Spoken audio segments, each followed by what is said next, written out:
മതി മതി. ഓ ഇതില് വെള്ളം ഒഴിച്ചിട്ടില്ലേ?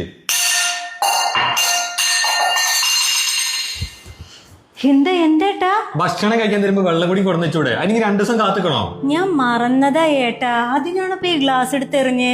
ഒന്ന് പറഞ്ഞ ഞാൻ കൊണ്ടുവന്നേരില്ലേ? ഓ അണക്ക് പിന്നെ എല്ലാത്തിനും ഒരു ന്യായീകരണം ഉണ്ടല്ലോ. ഇനി മറക്കരുത്. അയന്നെ എങ്ങനെ ചെയ്ത് മനുഷ്യനെ പ്രാന്തരിപ്പിക്കാനായിട്ട്.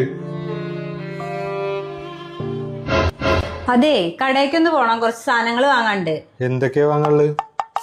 കടുക്, ഉലുവ, പരിപ്പ്, പയറ്. എന്താ പ്രശ്നം? അല്ല ഏട്ടൻ മറക്കണ്ടാച്ചിട്ട് എറിഞ്ഞതാണ്. 5 അല്ല ഇതിപ്പോ എന്തായിരുന്നു? ആ ഉപ്പ്. ചെറിയല്ലടി പൊട്ടും. ഇത് കുപ്പിയാണ്. അതെല്ലേ? പൊന്നാര 5 ഞാൻ മറക്കില്ല. വാങ്ങിട്ട് വരാ പോരെ. അല്ല പിന്നെ ഇവന്മാരുടെ അടുത്തൊക്കെ തന്നെ നടക്കുള്ളൂ.